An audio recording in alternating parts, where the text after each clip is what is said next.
రాజమండ్రిలో 12 మంది తీవ్ర అస్వస్థతతో ఆసుపత్రిలో చేరగా 5గురు తీవ్రమైన కిడ్నీ సమస్యలతో మృతి చెందారు. అయితే ఈ ఘటనకు కల్తీ పాలే కారణమని అధికారులు గుర్తించారు. ఈ పాలు వరలక్ష్మి డైరీ నుంచి తెచ్చారని నర్సాపురానికి చెందిన పాల వ్యాపారి గణేష్ అనధికారికంగా ఈ డైరీని నిర్వహిస్తున్నట్లు సమాచారం.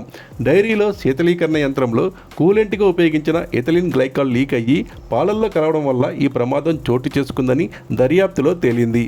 సాధారణంగా డైరీలు ఫుడ్ ప్రాసెసింగ్ పరిశ్రమలలో కూలెంట్గా సురక్షితమైన ప్రొపైలింగ్ గ్లైకాల్ను ఉపయోగిస్తారు. అయితే ఖర్చు తగ్గించుకోవడం కోసం కొన్ని అనధికారిక డైరీలలో ప్రొపైలింగ్ గ్లైకాలిక్ బదులు ఎథిలిన్ గ్లైకాల్ను వాడుతున్నారు. ఇది చాలా డేంజర్.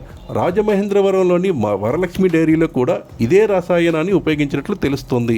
ఎథిలిన్ గ్లైకాల్ చాలా ప్రమాదకరమైనటువంటి రసాయనం. 100 నుంచి 200 మిల్లీలీటర్ల మనిషి శరీరంలో చేరినా ప్రాణాంతకం అవుతుంది. సహజంగా దీని ప్రభావం 3 దశలలో మనిషి శరీరం పైన చూపిస్తుంది. పాలు తాగిన తర్వాత అరగంట నుంచి 12 గంటలు సేవించినట్లు మత్తుగా, తలనొప్పిగా, వికారంగా అనిపిస్తుంది. ఆ తర్వాత 12 గంటల నుంచి 24 గంటల వ్యవధిలో మెటబాలిక్ యాసిడోసిన్, తీవ్రమైన శ్వాస సమస్య, గుండె దడ, రక్తపోటు వంటి సమస్యలు వస్తాయి. 24 గంటల నుంచి 72 గంటల లోపు కాల్షియం ఆక్సలేట్ క్రిస్టల్స్ ఏర్పడి మూత్రపిండాలు తీవ్రంగా దెబ్బతింటాయి. అవి పనిచేయడం మానేస్తాయి. తక్షణం చికిత్స అందించకపోతే ప్రాణాలు పోయే ప్రమాదం ఉంటుంది.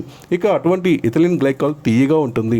ఇది ఎవరు తీసుకోకుండా ఉండడం కోసం సాధారణంగా చేదు రుచిని ఇచ్చే రసాయనాన్ని కలుపుతారు.